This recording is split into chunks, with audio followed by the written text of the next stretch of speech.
My neighbor illegally occupied my house. Now he's demanding ransom for its return. My wife and I were returning home after a long trip, feeling exhausted but hopeful. It seemed like all the troubles were behind us, and I would finally be able to relax in my cozy home. But when I approached my house, something was off. The front door was slightly ajar, as if someone had just come in or out. This seemed strange since I always locked the door before leaving. I had a bad feeling, but I tried to calm myself. Maybe it was just my imagination, maybe something minor. But as I stepped inside, I was overcome with cold fear. All the furniture was rearranged, things were scattered around the room, and there were dirty dishes left in the kitchen. My house looked as if it hadn't just been visited by strangers, but that someone had settled there for an extended period. I felt my heart start to race. What is this joke? I thought, trying to understand what was happening. At first, I decided it might be a mistake. Maybe someone had accidentally entered my house thinking it was theirs. But the more I inspected my home, the more it became clear that this was not just a mistake. I walked through the rooms, checking every corner of my house, but there were no signs of forced entry. This surprised me even more. I had no enemies or people who would want to harm me, but what was happening clearly went beyond understanding. When I entered the living room, I was shocked. My neighbor Michael, whom I knew well, was sitting on the sofa, calmly watching TV as if it were his own home. At first, I thought it was some kind of joke, but his behavior and indifferent expression left no doubt. He considered himself the owner of the house. "Michael, what are you doing here?" I asked, trying to stay calm, though inside I was seething with rage.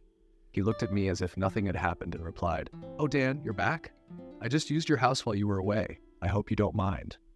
His words sounded as if it were the most natural thing in the world. I felt my outrage turn into fury. "How can you say that? This is my house!"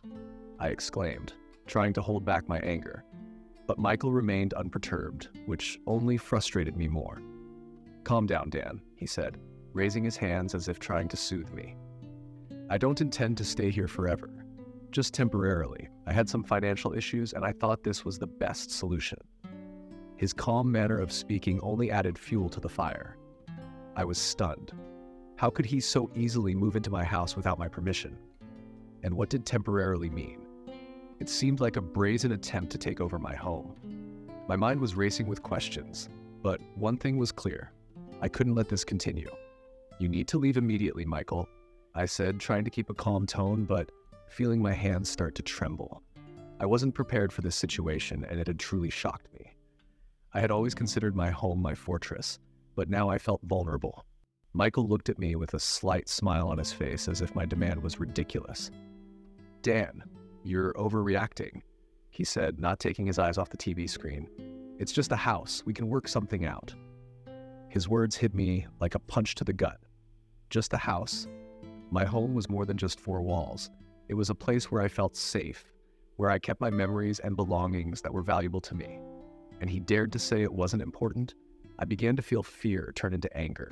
This wasn't just theft. It was an attempt to take away what rightfully belonged to me. With every word from Michael, I felt my trust in people dissolving into emptiness.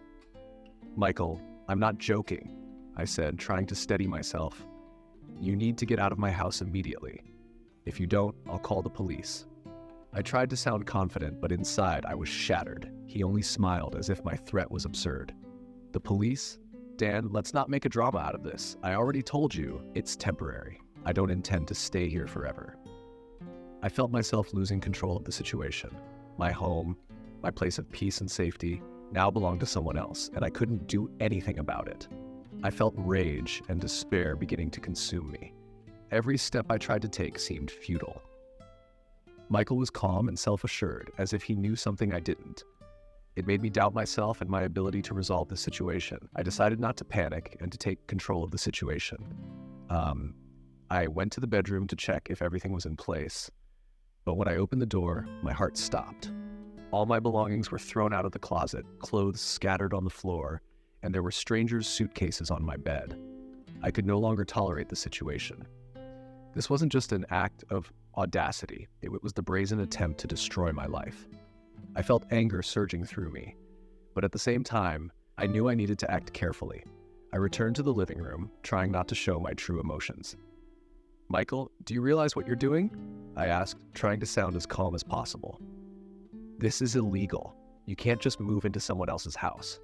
His response was so audacious that I barely managed to keep from hitting him.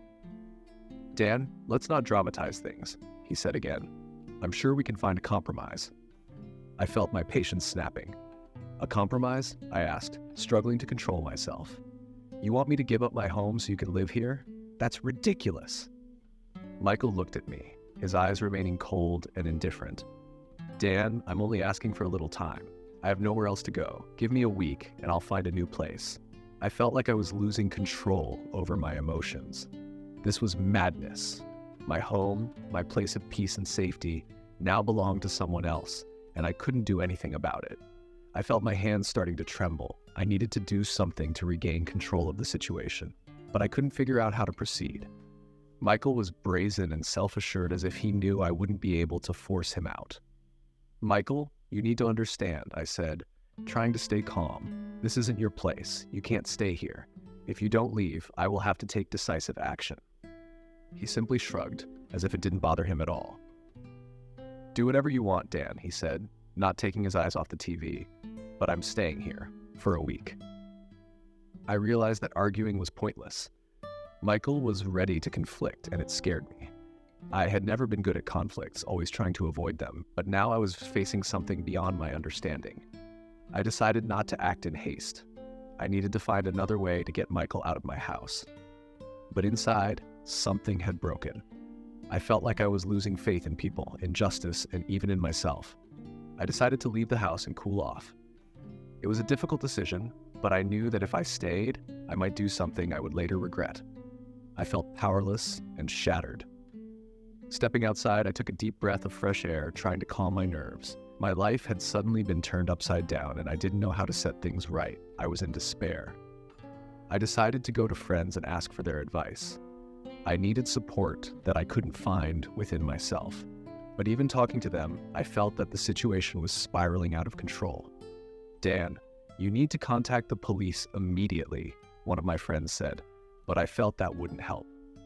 Michael seemed so confident, as if he knew I couldn't do anything. I felt fear and despair starting to overwhelm me. My belief in justice and that good always prevails was shaken. I had always believed that the world was fair, but now I was beginning to doubt that. The next few days were a real test for me. I tried to find a way to reclaim my home, but every attempt was in vain. Michael remained unyielding and continued to live in my house as if it was his right. My nerves were fraying, and I began to lose control over my emotions.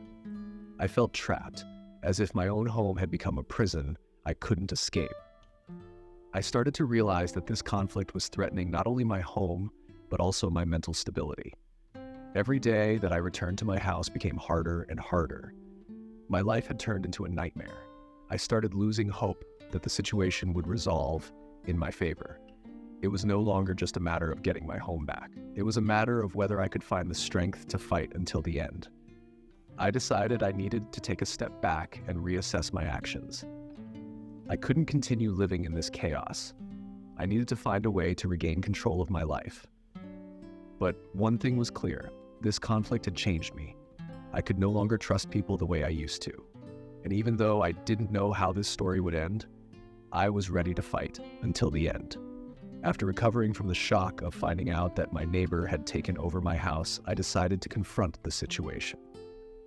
I met Michael face to face. He looked completely calm, as if what he had done was the most natural thing in the world.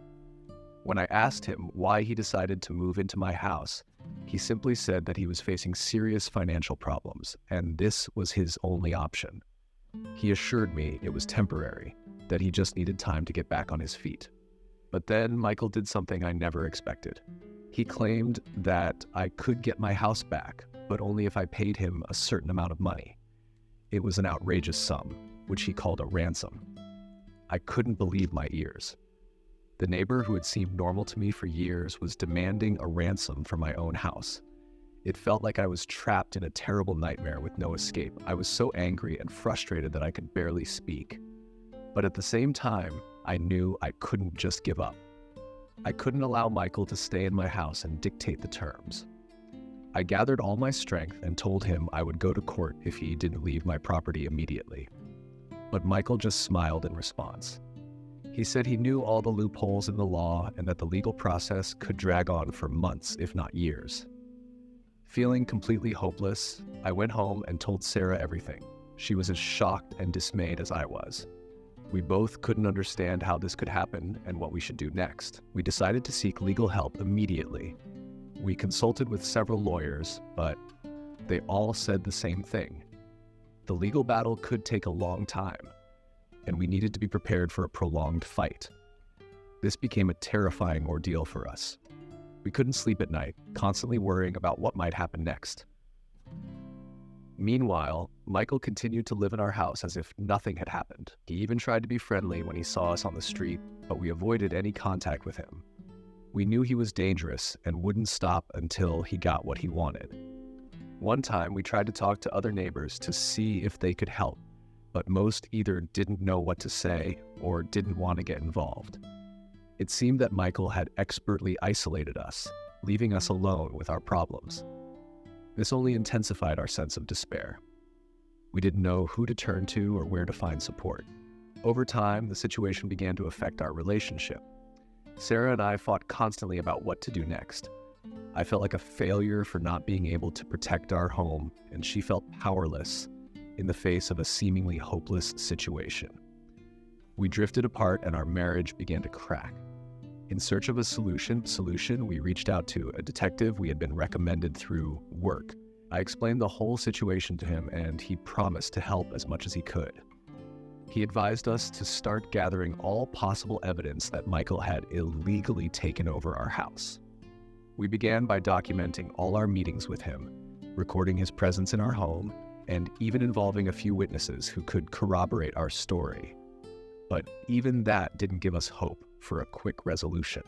Michael was too cunning and knew how to evade legal responsibility. He claimed to have all the necessary documents proving his right to stay in our house and that there was nothing we could do about it. We couldn't figure out where he had gotten these documents and whether they were genuine. But now, our new task was to find a way to refute his claims.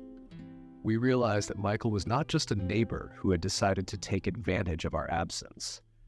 He was a genuine con artist, using every possible means to achieve his goal. We began to suspect that he had been preparing for this for a long time and that our house had been his target even before we went on our business trip. This thought terrified us even more. One of the worst things about this situation was the helplessness. We didn't know where to turn or how to reclaim our property. We felt like victims trapped in a dirty game with no way out, but we knew we couldn't give up.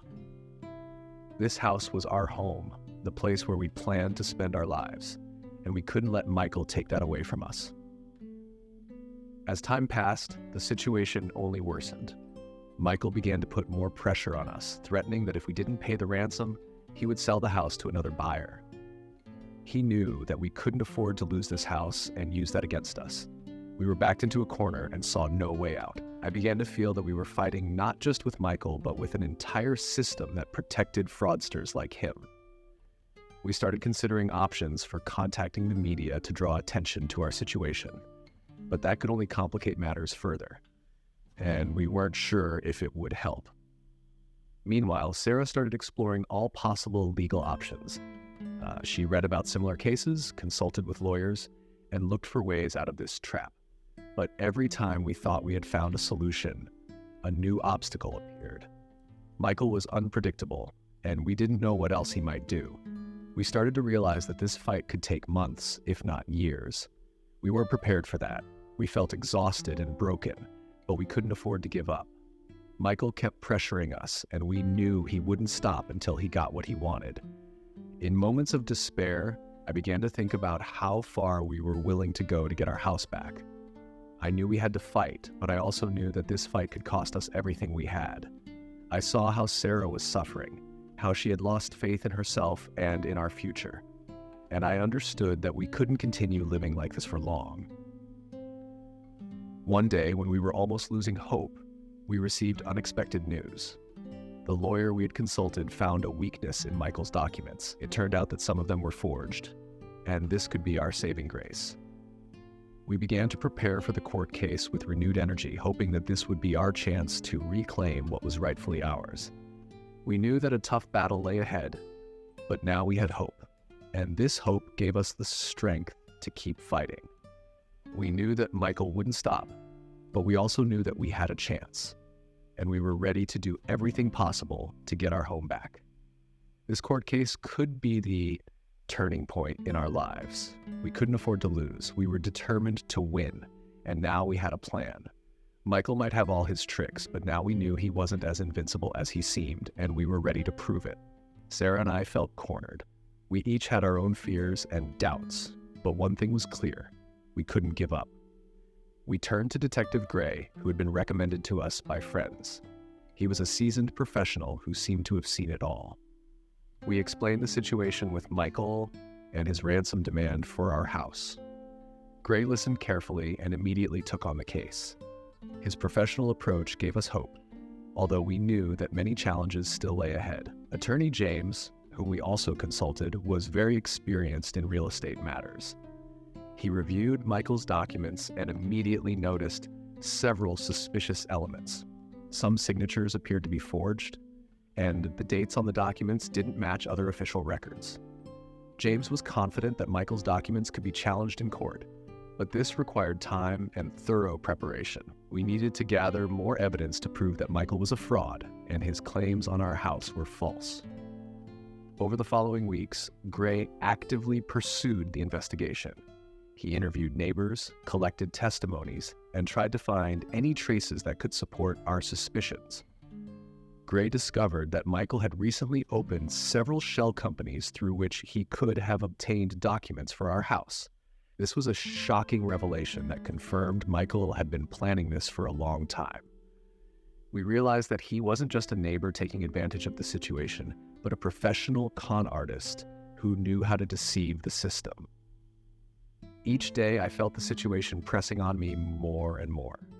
My thoughts constantly revolved around Michael and what he had done. I began to lose sleep, thinking about how I could reclaim my house. The sense of injustice was eating me up inside. I couldn't believe that people like Michael existed in our society and that the system couldn't protect us from them. I became more irritable and withdrawn, and this started to affect my relationship with Sarah.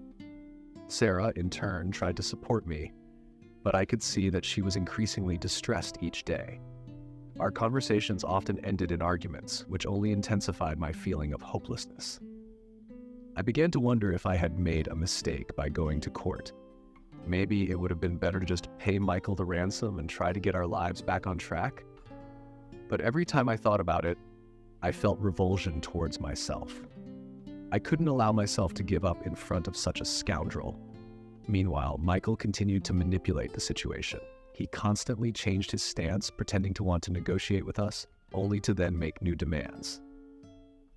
It was a game, and he knew how to play on our emotions. Michael understood that our situation was becoming increasingly difficult and tried to exploit it for his benefit. Every time I saw him, it seemed like he was just enjoying our suffering. This drove me to despair, but I couldn't show my weakness. Detective Gray continued to gather evidence. He found several people who had previously dealt with Michael and could confirm his illegal activities. However, many of them were afraid to testify against him. Michael had a reputation as a dangerous person who would stop at nothing to achieve his goals.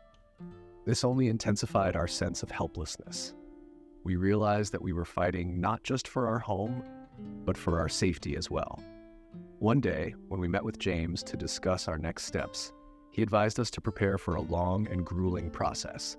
He explained that even if we could prove that Michael's documents were forged, it didn't mean he would immediately leave our house. Michael could file an appeal, drag out the process, and continue to create problems for us. This was my greatest fear. I understood that Michael would not give up without a fight and was willing to do whatever it took to ruin our lives. My mental state began to deteriorate. I became withdrawn and detached. My life turned into a continuous nightmare from which I couldn't see a way out. I tried to find solace in work, but even there, thoughts of Michael and what he had done haunted me. My colleagues noticed that I had become more irritable and anxious. It affected my productivity and mood. I felt like I was losing control of my life, and it terrified me. Sarah tried to support me, but I could see that she was suffering too. She spent more and more time searching for new evidence and witnesses, but it only further exhausted her. Our relationship was on the brink of collapse, and I didn't know if we could survive this trial together. We were two people being gradually destroyed by Michael, and we didn't know how to stop it. Despite all the difficulties, we couldn't allow ourselves to give up. We knew that this fight was not only for our home, but for our future. Every day we took new steps to gather evidence and prepare for court. It was a complex and exhausting task, but we knew we had no other choice. We had to win this battle. Otherwise, Michael would ruin our lives forever. We met with James and Gray almost every week, discussing our next steps.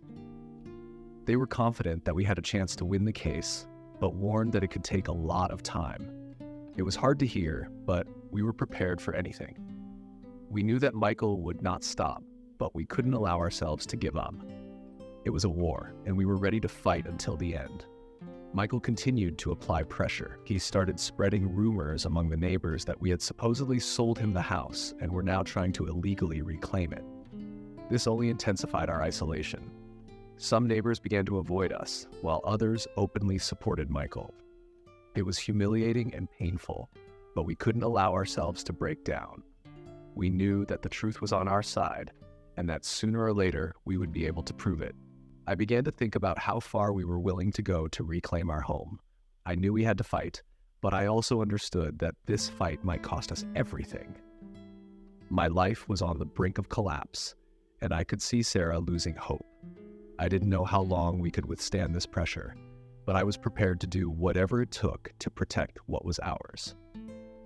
One day, Gray came to us with new information. He discovered that Michael had used similar schemes in the past and had legal cases in other cities. This was the breakthrough we had been waiting for. Now, we had more evidence that Michael was a professional fraudster and that his actions were part of a larger scam. We knew this could change the course of the case and that we now had a real chance to win. With this news, we met with James, who confirmed that this could be a decisive factor in court. We began preparing for the trial with renewed energy, hoping that Michael would finally be exposed. But we also knew that this was only the beginning of a long journey and that Michael would fight to the end. We couldn't afford to relax and were ready to go all the way. My thoughts constantly revolved around the upcoming trial. I knew that this process would determine our future and that we couldn't afford to make mistakes. I started preparing mentally, gearing myself up for a long and grueling battle. It was difficult, but I knew it was necessary. I couldn't allow myself to break down. I couldn't let Michael win. Sarah supported me as best she could. She was the force that kept me afloat during this tough time. I saw her suffering, but she never gave up. Her belief in our victory gave me the strength to keep fighting. We were in this challenge together, and that was our greatest achievement. As we approached the trial, I felt a new energy awakening within me. I knew we were on the brink of a crucial moment. This was our chance to reclaim what was rightfully ours. And although I understood it would be difficult, I was ready to do everything possible to win. Michael might have all his tricks, but now we knew he wasn't as unbeatable as he seemed, and we were ready to prove it. When we had gathered all the necessary evidence, I felt a sense of relief, but at the same time, fear began to rise within me. I knew we were now approaching the climax of our struggle. Michael was not just an ordinary neighbor, he was a master manipulator, and I understood that he wouldn't give up without a fight. All these thoughts swirled in my mind as Sarah and I prepared for the trial. I couldn't afford to let her or myself down. We prepared thoroughly. Gray, our detective, had gathered more information about Michael's past scams. This information not only strengthened our case, but also gave us hope for victory. Every step we took seemed arduous, but now I was more confident in our chances. All those months of tension and fear were supposed to culminate here and now. James, our lawyer, was also hard at work. He developed a strategy for the trial based on the new evidence and information we had provided. Every word he spoke filled me with confidence that we were on the right path. But at the same time, I knew that Michael wouldn't stop at just this. He was cunning and deceitful, and I couldn't afford to forget that even for a moment. A few days before the trial, we received unexpected news. Michael had reached out to the media, trying to draw attention to himself. He attempted to portray himself as a victim of circumstances, a man merely trying to survive during hard times. This was a shock to us. We hadn't anticipated such a move from him. It added tension to an already complicated situation. The media blew the situation out of proportion. They presented Michael's story from his perspective, depicting him not as a fraudster, but as someone who had lost everything and was fighting for survival. I saw how this affected those around us. Some began to doubt our integrity, while others were simply unsure of what to think. It was another attempt by Michael to undermine our chances of winning. However, we didn't stop. I knew the truth was on our side and that we had evidence to prove Michael's illegal actions. Sarah and I supported each other, discussing every step and every possible development. This situation brought us even closer, making us a team ready to fight to the end. But soon, Michael made another move. He tried to blackmail me again.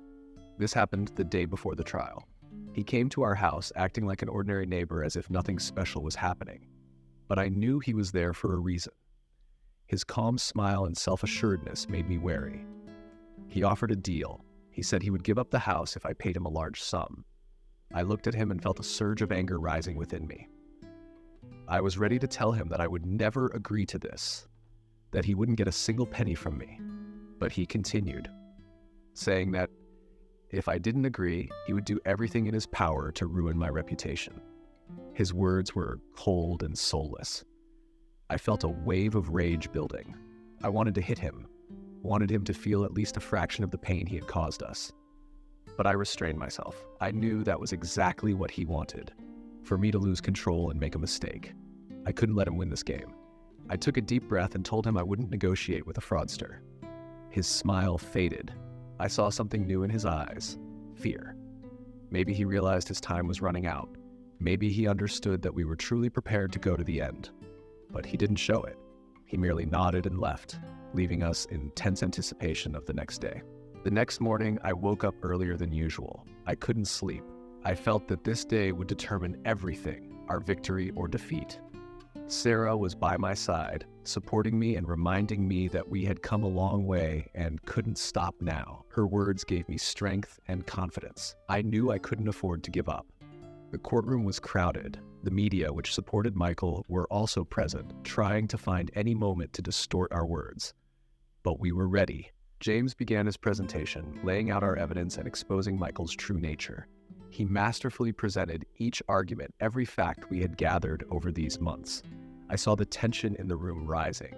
Michael sat opposite us, and I could see him trying to remain calm, but his eyes betrayed him. He was no longer as confident as before. Every word James spoke hit the mark, and I saw Michael starting to lose control. This was the moment we had been waiting for, the moment when we could finally reveal his true face. When it was Michael's turn to speak, he tried to use his old tricks again. He attempted to appeal to the judge's emotions, talking about his struggles and how he was trying to survive in this harsh world. But this time, his words had less impact. The judge remained indifferent to his attempts at manipulation. It was a clear sign that Michael was losing. The moment of truth came when James presented the final evidence, testimonies from people Michael had deceived in the past.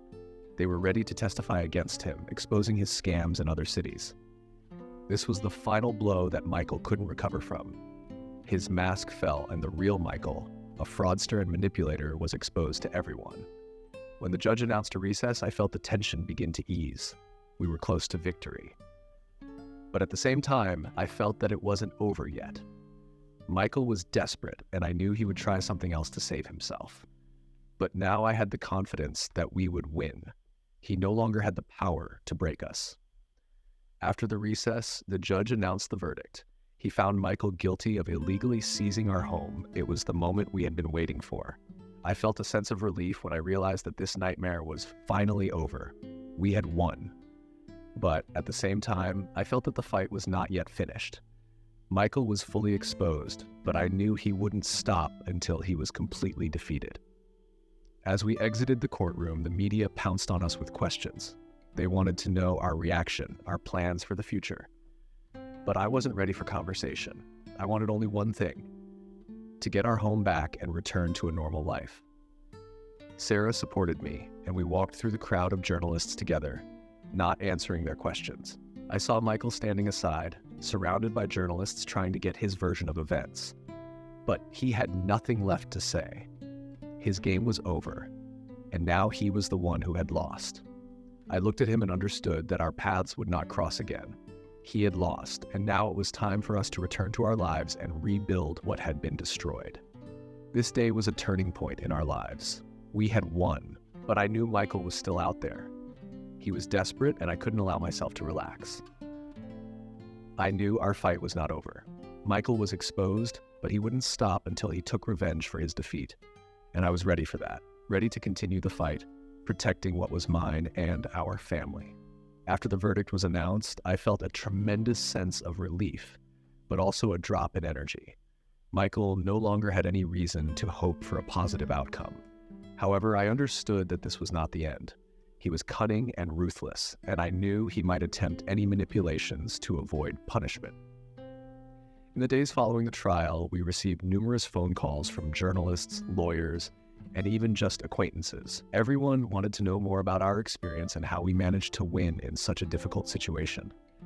It was extremely exhausting, but I knew we had to stay the course and remain vigilant. Sarah and I decided to spend time together away from the hustle and bustle to catch our breath and think about what lay ahead.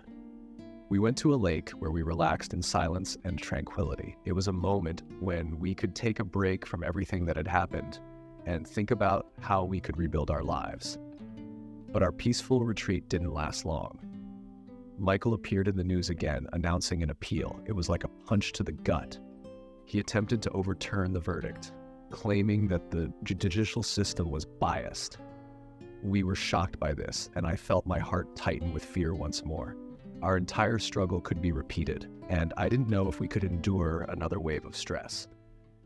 James assured us that this was a common practice and that Michael was unlikely to succeed in the appellate court. But even with these words of reassurance, I couldn't help but worry. Michael was filled with hatred and a thirst for revenge. I knew he would do everything possible to make us suffer. In the days leading up to the appellate hearing, I again immersed myself in thoughts. I felt my mind spinning around possible scenarios and ways Michael might try to undermine our victory. I couldn't afford to be unprepared. Every day, I reviewed all the documents, checked each piece of evidence, and prepared for potential attacks from Michael. The appellate court process took place a few weeks later. Michael once again tried to play the public, emphasizing his unfortunate situation. But James was ready. He thoroughly explained to the court all of Michael's violations and confirmed that his claims were unfounded. We presented additional evidence and documents that proved our case was indisputable. Michael found himself helpless against such a wealth of evidence. He attempted once more to manipulate the situation, but now it seemed hopeless. We witnessed his behavior becoming increasingly frantic. He started to show signs of desperation that had previously been well hidden. The climax came when the judge began to announce the verdict. We sat in the courtroom, holding each other's hands, watching the proceedings. All our efforts and suffering boiled down to this moment. Each word from the judge felt like a crucial step toward justice. I looked at Michael, and his expression revealed everything, from fear to utter despair. The judge announced the verdict in our favor. Michael was found guilty of the unlawful seizure of our home, and he was ordered to return it to us and compensate for the damages. It was a moment when all the emotions I had been holding back burst forth.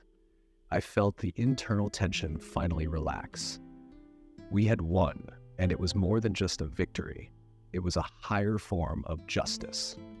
After the court rendered its decision, the crowd of journalists returned. They asked about our plans, how we felt after everything. Sarah answered most of the questions while I tried to manage my emotions. I was grateful for her support and patience. She had been my rock in this storm, and I didn't know how I would have managed without her. Michael vanished from the public eye after the verdict. I never learned what happened to him afterward. Perhaps he truly decided to change his life, or maybe he retreated into obscurity. But I didn't care. I was at peace, knowing that justice had prevailed.